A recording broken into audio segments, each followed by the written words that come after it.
L'ultima giornata del campionato di eccellenza e promozione si è conclusa con una serie incredibile di colpi di scena. Niente di che segnalare nel torneo di eccellenza, mentre in quello di promozione addirittura si invita a intervenire l'ufficio indagine. Ma andiamo con ordine, cominciando dall'ultima di eccellenza. L'Acragas chiude al terzo posto, affronterà nel primo turno playoff l'Atletico Campofranco. La squadra di Montalbano è riuscita a strappare un pari sul terreno della già promossa Ribera 1-1. Al vantaggio dei locali con Geraldi ha fatto da contraltare una splendida rete di Guastella, che ha confermato anche l'imbattibilità in panchina di Montalbano da quando è tornato a guidare la squadra della città dei Templi. L'Alcamo dal canto suo ha vinto 5-2 sul campo della San Cataldese, confermando il secondo posto. Nessuna sorpresa però per l'Acragas, nessuno credeva al sorpasso in classifica all'Alcamo in extremis. Facciamo un resoconto della partita, un risultato giusto, due belle squadre che si sono affrontate a viso aperto. Hai qualcosa da recriminare?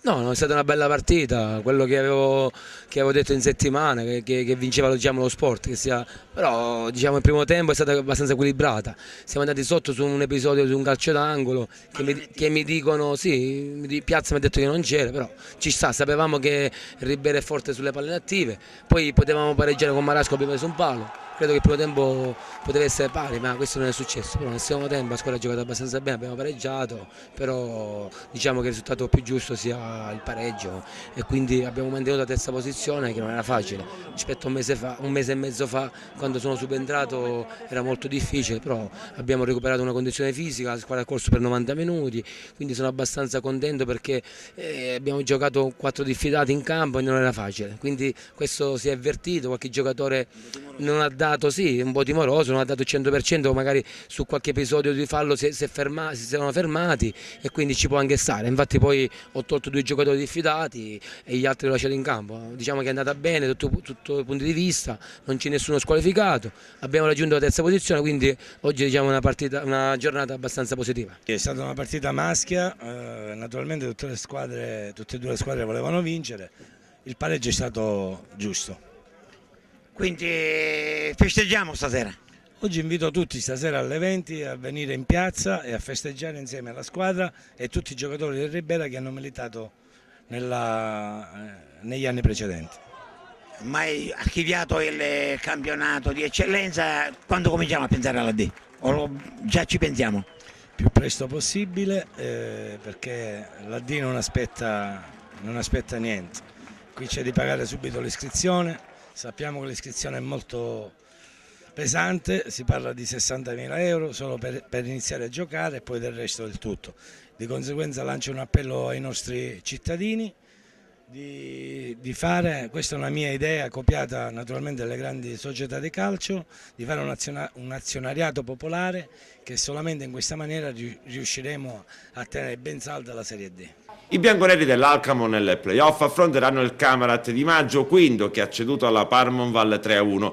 Sarà play-out invece per il Gemini che pur vincendo 5-1 contro la Palermitana non è riuscito a distanziare di 10 punti, come recita il regolamento, la Folgore che ha vinto 1-0 contro il Vardelice. Mister, una vittoria annunciata che però non evita i play-out al San Giovanni Gemini.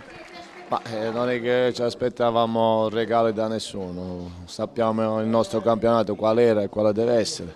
L'unico rammarico oggi è stato l'infortunio da 94 di D'Angelo, per il resto ho dovuto gestire i diffidati e cercare di fare meno danni possibile. Il problema ora è lavorare in questi 15 giorni, soprattutto sulla testa dei ragazzi, anche perché siamo in grosse difficoltà di organico come numero, non come qualità, come numero questo, quindi mi preoccupa il fatto di arrivare e avere tutti a disposizione. 5-1 contro la Palermitana, il Gemini che comunque non riesce a evitare lo spareggio play-out. Purtroppo sì, ci contavamo anche se quasi sapevamo come va a finire nelle ultime partite di questi campionati, però avevamo un piccolo spiraglio e quindi ci contavamo. Non era questa la partita da vincere sicuramente, ma abbiamo onorato, ringraziamo piuttosto i ragazzi della Palermitana perché hanno onorato il campionato fino alla fine. In promozione è stata la giornata della festa vera e propria del Raffadali, promosso in eccellenza con una giornata di anticipo, pubblico delle grandi occasioni al comunale per il match perso dai ragazzi di Longo con lo Sporting Arenella. Panini e salsiccia per tutti i presenti allo stadio. Di Franco, ti stai abituando alle promozioni? Sì, ancora di stancarsi di vincere non si smette mai, quindi anche quest'anno sono riuscito insieme ai miei compagni in questo piccolo miracolo, perché quest'anno è stato un anno difficile e molto particolare, e alla fine però grazie all'impegno di tutti, società e giocatori, siamo riusciti a ritrovare l'eccellenza che mancava da un po' di anni a Raffadali. Hai segnato una bella rete. E ogni tanto tocca anche a me timbrare il cartellino, ho preso la palla, un bel colpo di testa, la palla è andata in rete. Le posso dire due parole, due sole? Forza Raffadali! Negli ultimi minuti è successo di tutto in testa e in coda. L'Aragona ha ciuffato il playoff ai danni del Ciangiana, sconfitto a Ciminna. La Pro Favara con il Blizza Isola delle Femmine conferma la seconda posizione. In coda invece lo Sciacca chiede l'intervento dell'ufficio indagini. I neroverdi hanno vinto contro il Salemi 2-0 e attendevano il finale di Canicattì, dove c'era di scena il Prizzi per festeggiare. I canicattinesi, avanti 3-0 a 12 minuti dalla fine, hanno mollato. Il Prizzi ha realizzato 4 reti, inguaiando proprio lo Sciacca, che adesso per salvarsi dovrà ricorrere alla coda. Dal calcio alla pallacanestro, la Fortitudo Agrigento chiude con un successo esterno la stagione regolare e adesso sotto con i play-off contro l'Acropoli, che è stato una delle 3 formazioni che hanno battuto almeno una volta i biancazzurri di Ciani in stagione. A Potenza non c'è stata storia, la Fortitudo è partita subito forte vincendo alla fine 90-68.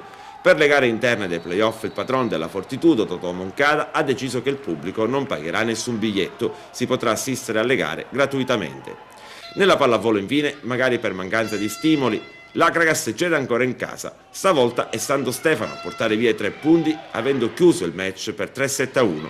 Le numerose assenze hanno condizionato quest'ultimo periodo delle biancazzurre di Russo. Per fortuna è tornata Annalisa Sannino a 40 giorni dall'intervento chirurgico, ieri 10 punti per lei. La giocatrice napoletana è quasi completamente recuperata, deve ritrovare la giusta forma fisica in vista dei play-off.